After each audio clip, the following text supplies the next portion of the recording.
you're washing your body, and he's like, I gave you those arms. I gave you those legs that you're standing on. I'm the one that gave that to you, but you're such in a hurry, and instead of giving God the glory while you're standing in the shower, what are you doing? You're going through the laundry list of all the things you've got to do today, and he's like, come and talk to me.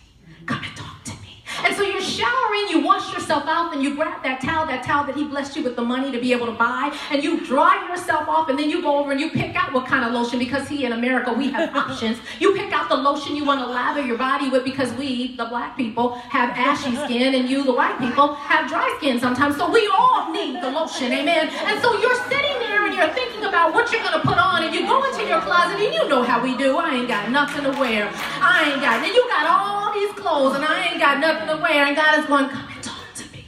Come and talk to me. And you're still looking in your closet, not being grateful for all the clothes you can't figure out what you want to wear, because you know you ate too much food and you gained too much weight and things are too tight. But God is still waiting for you to talk to him. You pick out your clothes, you put on your clothes, and God is still asking you to come and talk to him. Just come and talk to him. Give him 5 minutes. But instead of you pressing pause for the cause, you sit there, and now it's time for makeup. So you're putting on your makeup and your fake up in the mirror, trying to look cute to go to the job that God blessed you to have, but you still ain't taking time to talk to him. Wow. And he just wants you to talk to him. So after you finish doing your makeup or your fake up, and you grab your bag, because you got plenty to choose from, but you grab the one that's going to swing over your shoulder just right as you walk out of the door, and he's still waiting for you to come and talk to him. And you get yourself downstairs, and you're trying to figure out if you're going to have coffee, a muffin, a toast, or some grits and eggs. And then you grab your breakfast, you eat it, and you may say a prayer over your food, but he really wants to have a conversation with you, and he's saying, come and talk to me. Come and talk to me. But you don't take the time, the 5 minutes that he's asking you after he put you to sleep and allowed you to rest peacefully. Nobody knocked and stole anything from your house. Your car is still in the garage that you left parked there. And you've had this food in the refrigerator that he blessed you with the ability to be able to have a job, to go to the store, to buy the food, to put in the refrigerator, to cook on the stove that has the gas and the electricity, that he gave you a job to pay the bills with. That's God, but you still don't come and talk to him.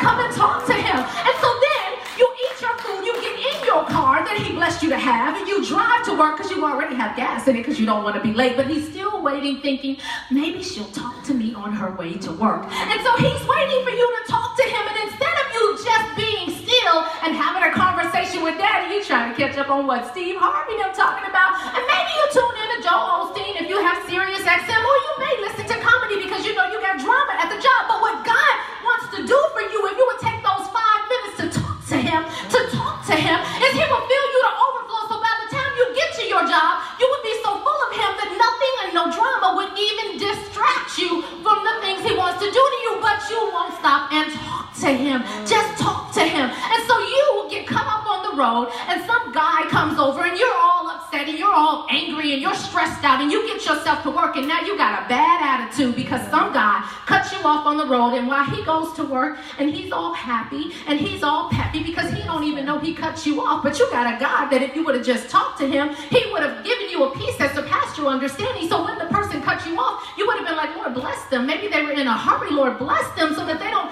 cause an accident and nobody on the road, but it's okay. You get yourself to work. You're at work, you're frustrated, you got a bad attitude because you got cut off on the road, and you get there, and now everything seems to just go wrong, all because you didn't take time to talk to God. But then you leave your job, and he's thinking on the way home, she's going to stop and talk to me. She's going to realize that I got her through the day, that there are so many people that don't even have a job, can't go to work and expect a paycheck in a week or two. She's going to talk to me on the way home because she's going to remember I give her the air in her lungs.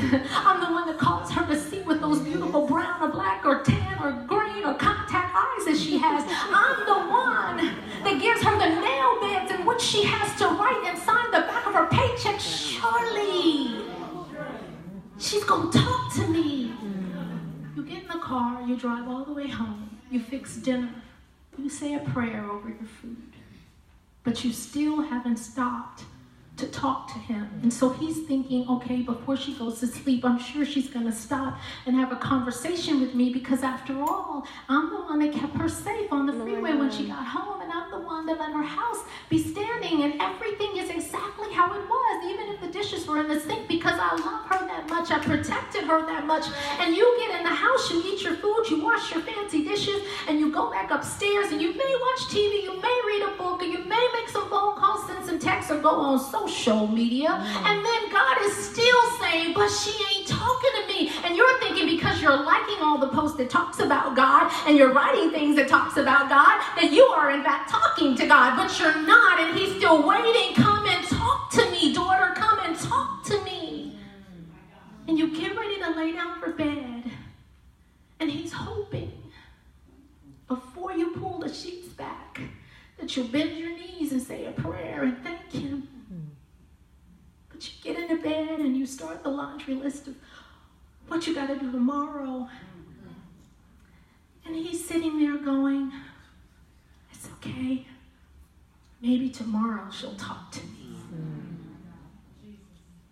That's what crossed my heart when you said 5. A flash. Wow. Wow. I share that with you because God is desiring us to do worship different.